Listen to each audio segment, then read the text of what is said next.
समय का सदुपयोग। समय का सदुपयोग जो करता है उसी व्यक्ति को समय के साथ अच्छे परिणाम मिलते हैं। ऐसा ही हुआ जब सोनू और वानी के एनुअल एग्जाम्स आने वाले थे। अरे, अब तक पढ़ रही हो? चलो खाना खाते हैं। बस थोड़ा सा प्रोजेक्ट बचा है, नहीं किया तो टीचर डांटेंगी। और अगले वीक से एग्जाम्स भी तो शुरू हो रहे हैं। वानी बहुत ही मेहनती और समय का सदुपयोग करने वाली बच्ची थी, जबकि उसका भाई सोनू बहुत ही लापरवाह और शैतान बच्चा था। हर काम कल पर टालता था। तुम्हारा प्रोजेक्ट हो गया? अभी से प्रोजेक्ट? वो तो 6th पीरियड में देना है। अभी भी 2 पीरियड बचे हैं। मैं झट से कर लूँगा। अब जल्दी आओ, भूख लगी है और खेलना भी है। अरे सुनो, रुको, नहीं करोगे तो टीचर डांटेंगी। सोनू और वानी के मम्मी पापा हमेशा सोनू को वानी का उदाहरण देकर समझाते थे। देखो सोनू बेटा, अब तुम बड़े हो गए हो। खेल के साथ साथ तुम्हें अपनी पढ़ाई पर भी ध्यान देना चाहिए। हाँ मम्मी, कल से पक्का। सोनू, समय का सदुपयोग करना अपनी बहन से सीखो। देखो, समय से पढ़ती है, समय से खेलती है, आज का काम कल पर कभी नहीं टालती। आप देखना, मैं भी कल से पक्का ऐसा ही करूँगा। अभी जाऊँ खेलने, प्लीज। सोनू की लापरवाही दिन पर दिन बढ़ती ही जा रही थी और आखिरकार एग्जाम्स के दिन भी नजदीक आ ही गए। सोनू वानी की परीक्षा में अब केवल 2 दिन बाकी थे। बच्चों, अगले सोमवार से तो तुम दोनों की परीक्षाएं शुरू हो रही है ना? खूब मन लगाकर पढ़ो और अच्छे से परीक्षा दो। सोनू, मुझे तुम्हारी बहुत चिंता हो रही है बेटा। तुम हमेशा आज का काम कल पर टाल देते हो। पढ़ाई कल पर नहीं टालना। वानी की तरह सभी पाठ समय से पढ़ लेना, ठीक है?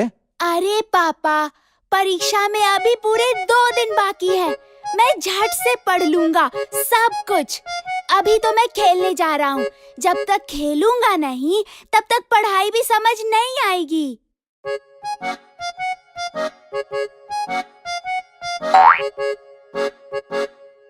अरे वानी, देखो ना, कितना सुहाना मौसम हो रहा है।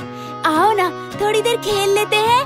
पढ़ाई तो बाद में भी कर सकते हैं, झट से सब हो जाएगा।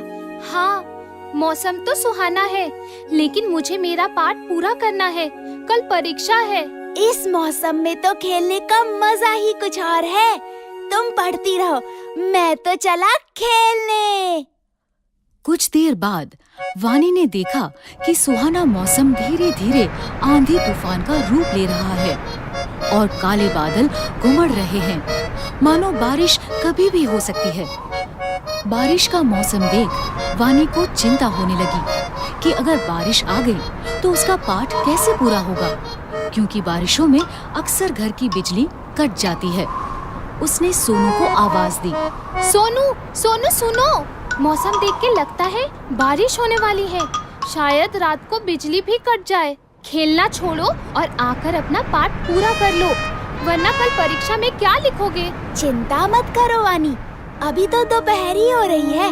रात को बैठकर मैं फटाफट सब खत्म कर लूँगा। बिजली नहीं जाएगी, बल्कि बारिश के बाद पढ़ने में और मजा आएगा। अच्छा, मैं जाता हूँ, मेरी बैटिंग आ गई। सोनू देर शाम तक खेलता ही रहा, लेकिन उसकी चिंता तब बढ़ी जब अचानक से बारिश शुरू हो गई। सोनू बुरी तरह घबरा गया और घर लौटा, जहाँ आकर उसने देखा घर पर ही नहीं बल्कि पूरे गांव में बिजली नहीं है। ये देखकर सोनू जोर जोर से रोने लगा। कल परीक्षा में मेरा क्या होगा? मैंने तो एक पाठ भी नहीं पढ़ा और अब तो बिजली भी नहीं है। मैं तो फेल हो जाऊंगा। मैंने कहा था ना, अपना पाठ समय से पढ़ लो। मैंने तुम्हें 1 हफ्ते पहले ही कह दिया था कि समय पर पढ़ाई कर लेना, लेकिन तुम्हें कभी कुछ समझ में नहीं आता। अब भोगो। सॉरी पापा, अब मैं क्या करूं? काश मैंने सही समय पर ही अपने पाठ पढ़ लिए होते। उसे समझ आ गया था कि उसकी लापरवाही के कारण उसके पास अब पढ़ने का समय बचा ही नहीं। रोने से अब कुछ नहीं होगा। अब समझ आया कि सब तुम्हें क्यों समझाते थे। अब रोना बंद करो और चलो मेरे साथ। मैंने अपनी पढ़ाई समय पर ही पूरी कर ली थी। मैं तुम्हें सारा पाठ समझा दूंगी और याद भी करवा दूंगी। चलो।